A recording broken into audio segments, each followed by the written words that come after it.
يا أيها الذين آمنوا لا تتخذوا الذين اتخذوا دينكم هزوا ولعبا من الذين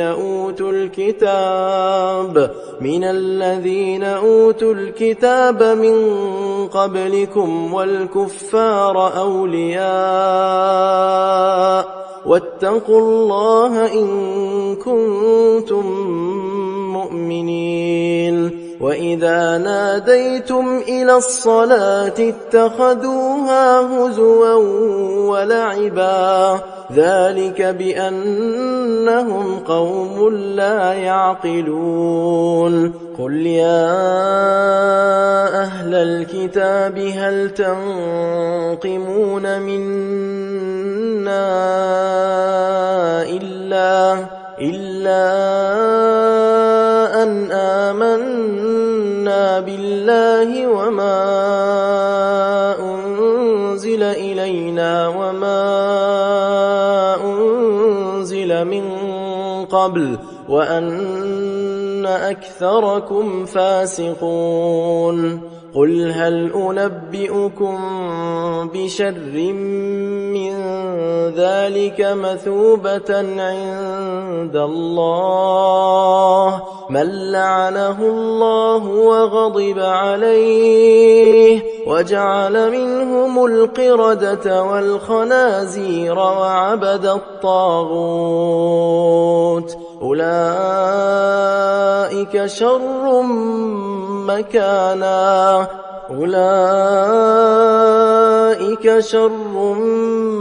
مكانا وأضل عن سواء السبيل. وإذا جاءوكم قالوا آمنا وقد دخلوا بالكفر وهم قد خرجوا به والله أعلم بما كانوا يكتمون. وترى كثيرا منهم يسارعون في الإثم والعدوان وأكلهم السحت لبئس ما كانوا يعملون. لولا ينهاهم الربانيون والأحبار عن قولهم الإثم وأكلهم السحت لبئس ما كانوا يصنعون.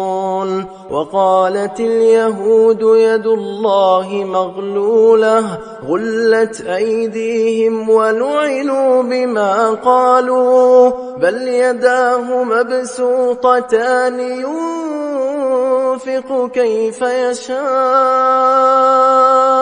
وليزيدن كثيرا منهم ما أنزل إليك من ربك طغيانا وكفرا وألقينا بينهم العداوة والبغضاء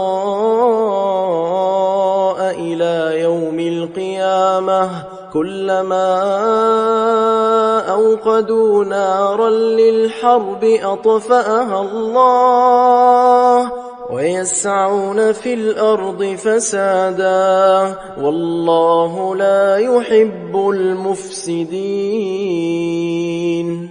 ولو أن أهل الكتاب آمنوا واتقوا لكفرنا عنهم سيئاتهم ولأدخلناهم جنات النعيم. ولو أنهم أقاموا التوراة والإنجيل وما أنزل إليهم من ربهم لأكلوا من فوقهم ومن تحت أرجلهم منهم أمة مقتصدة وكثير منهم ساء ما يعملون.